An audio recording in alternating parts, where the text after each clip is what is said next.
One, two. Okay.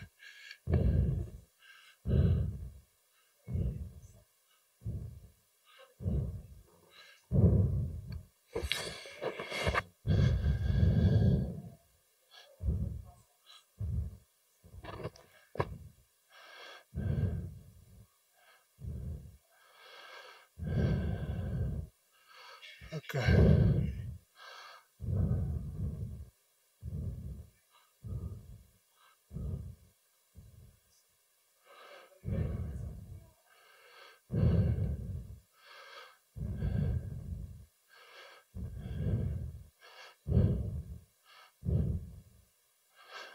Okay, good.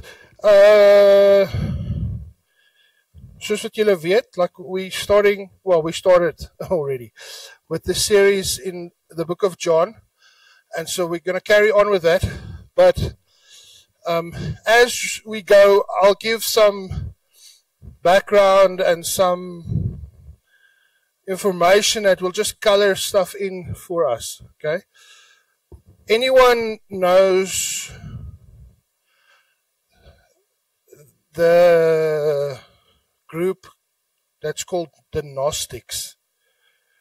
Gnostics. Gnostics. It's GN, but it's Gnostics. Okay, so in the first century, the time of Jesus, there was this group of Jewish, Greek philosophers almost, and they had this, and so it started before Jesus, but what they believed was that you get saved by knowledge. So Gnostic is where we get the word knowledge from. Gnosis in Greek is the word knowledge. Okay, so it's this belief that it is through getting intelligent, and the smarter you get, the closer you get to heaven. Okay, but they had this duality way of looking at life. They believed that everything spiritual is pure and holy and good, and everything earthly is bad and evil and wrong. Okay, so they believed in this sort of idea of this concept of that the more you walk into the spiritual things, the less you will have of earthly things. And you'll see how that has been part of the church for centuries now. That concept or that way of thinking has been part of church life, and a lot of church groups hold on to that concept, that we should not be earthly because it's unholy. It's not good. And if you are really spiritual, you won't be earthly. Okay? Julle het al experience. So if you've ever experienced that in church. I grew up Pentecostal. Pentecostals are very, very strict when it comes to holiness. And the problem is not with holiness, because we are called to be holy. But we have to define what is holiness. And so the title of my message, is it up there, is the duality of the divine. And duality is just basically the two-ness of the divine. Is that there's two sides to divine. And why I use the word divine and not holy is divine is not a thing, it's a person. Okay? That holiness is not something, it's not a value, it's not a accolade. It's not something we achieve. It's someone we draw to. And it's Jesus, right? Jesus is the divine. And we looked at it, how Jesus is the Word, and He is the light, and that He is the Creator, and that everything is created around Jesus. That the Bible says that the world creation was not just made through Jesus, but it was made for Jesus. So we have to put Jesus on that pedestal. I wasn't sure if I should share this, but I'm going to share this. Maybe some of you relate. The series, The Chosen, I think, let me just say this. I think it's awesome. I think it's really cool. I struggle watching it. I was like, and it's just me. I'm not saying don't watch it. Moet my nie verkeerd hoor nie. But when I watch it, I'm like, there's almost too much humanity in Jesus. And I want to be careful that I don't see Jesus only as man. But I should always keep Him as man. But He is the God-man. He is God in human form. And so for me personally, I'm like, I struggle a little bit with this. And it's not wrong. Some people should start seeing Jesus as the God-man as well as man. And I'll touch on that just now. But I think for more people, it's a bigger problem to see Jesus as God, the Creator, than just a man. And some might have it the other way around, but it's important that it's one. It's that Jesus has always been God, and He became a man, and He revealed the Father, He revealed the Godhead to us on earth as a human. Okay? The reason that we call Jesus the Son of God, or the firstborn of God, is because Jesus was the first one that was born ever of God. Maak dit sin? That He was physically born. And I've made jokes of this before, but this idea of that Jesus became a baby and that He grew up, and that He had brothers and sisters, and He lived in a little dorpie, and He physically worked with His dad. Why go through all that and then only at the age of 30 start showing the world who you are?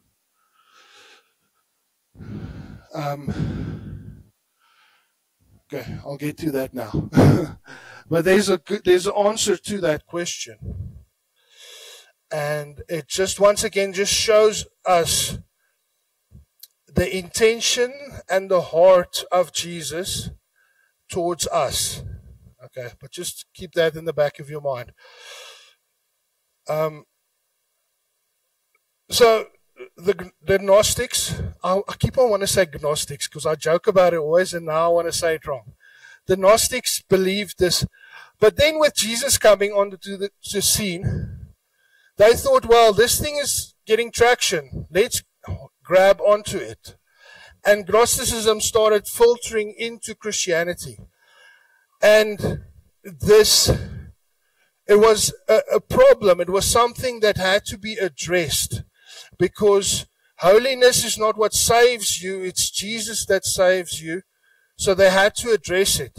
They also were the first, almost like a New Age type movement, where they believed in the universe, that there's this power bigger than themselves, but they didn't put titles to it. There was this power. And they called this power the Logos. And that they believed, now once again, it ties into what they believed, that knowledge is what saves you. And they said Logos, which is written stuff.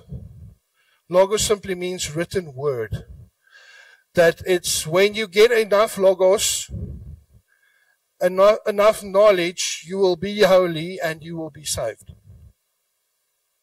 And it sounds weird now, but it's such a big problem today in the church. That people that know a lot of Bible, we think of them holier than others.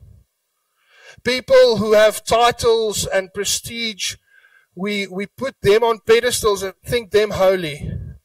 But that stuff, the degrees and the information, is not what makes you holy. It's Jesus that makes us holy. And while I'm bringing this in, I want you to put yourself into the shoes of John. What was the world and the environment that John is writing in? And then when we read it, you'll see that he's actually addressing some of these things that was happening in his time to the church in that specific season. So the one part was that the Gnostics was really big and they were infiltrating Christianity. But then it was the Roman world. So the Roman world, and Nero was persecuting the Christians. He was killing and slaughtering Christians like you would not believe. The issue with the Romans were that they were polytheistic, so they had a lot of different gods.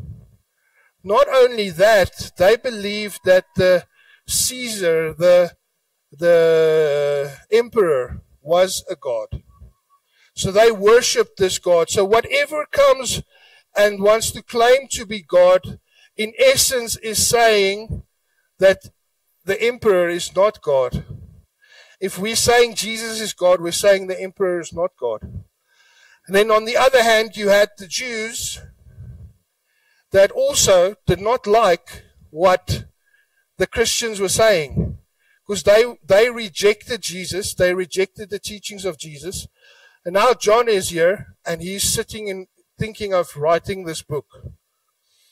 And I want to show you, we're going to read John 1 again. And I just want to show you the inspiration that John had, that is the miracle of this idea that this first century John would probably be about in his late 40s now. Between 40 and 60, somewhere there. And so he begins, verse 1. He says, "In the beginning was the Word, and the Word was God, and the Word was with God, and the Word was God." Now, we read that, and we had some fun with the universe and the Word, and we thought about it in the understanding that we had. But now quickly listen to it. If a Gnostic person would listen to him or read this. "In the beginning was the Logos, and the Logos was with God, and the Logos was God." For us, we don't hear what they're hearing. They are hearing that John is saying, guys, you're getting it wrong. You think the Logos is this universe power thing. John starts off by saying, no, the Logos is Jesus. So he's fixing their theology. He's fixing their understanding of what they believe who God is. We might read it as this: in the beginning was the universe, and the universe was with God, and the universe was God. And so that's, I don't know if you've ever heard this, but people talk that way. We don't believe in in Jesus or in God. We believe that there is something, there's a power, and John addresses that way of thinking here. And then he says, he was with God in the beginning. Through him all things were made. Without him nothing was made that has been made. So now he flips the script onto the Jews. The Jews believe that only God, the Father, created, that Yahweh is the creator. And John is putting creation on Jesus. So he's saying to the Jews, you also have it wrong, because the creator is Jesus. Sien julle dit? In him was life, and that life was the light of all mankind. The light shines in the darkness, and the darkness had not overcome it. He's also addressing, so on the one hand, I think John was really intelligent, or he was just really super inspired by the Holy Spirit. Because he says stuff that's super offensive to different groups. It's like he's trying to offend people from the beginning. But then he uses this light that shines in the darkness. Now for us, we just think light. But the connection that Jews had with light was that in the desert, the exodus out of Egypt, God was their light. The Father was their light. At night, there was a star that they followed, and the imagery of light for a Jew has always been God, the Father. Yahweh is the light. And so John is on a mission. His mission is, I want everyone here to understand who Jesus is. There was a man sent from God whose name was John. He came as a witness to testify concerning that light, so that through him all might believe. He himself was not the light. He came only as a witness to the light. The true light that gives light to everyone was coming into the world. He was in the world, and though the world was made through him, the world did not recognize him. He came to that which was his own, but his own did not receive him. Yet to all who did receive him, to those who believed in his name, he gave the right to become children of God. Children born not of natural descent, nor of human decision, or a husband's will, but born of God. The Word became flesh and made a dwelling among us. We have seen his glory, the glory of the one and only Son, who came from the Father, full of grace and truth. So,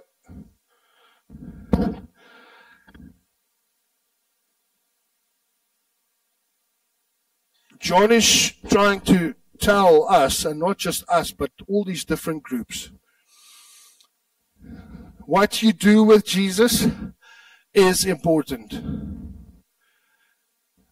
It's interesting that it's not just in the first century. It's happened, and it's still happening, that everybody wants an opinion about Jesus. And everybody wants Jesus to be part of their thing in some way. But they don't want Jesus, they want their interpretation or their form of Jesus. Like Islam, in the Quran, it talks about Jesus. It talks about the fact that Jesus was the prophet, and Jesus was a healer, and that Jesus was born by a virgin. Buddhism recognizes Jesus as one of the enlightened ones, of one that reached nirvana. Hinduism adds Jesus as one of the gods that they worship. The problem is that they create a Jesus that they like. And those are the extremes, but sometimes we have to be careful that we're not doing that. That we're not creating a Jesus that we like.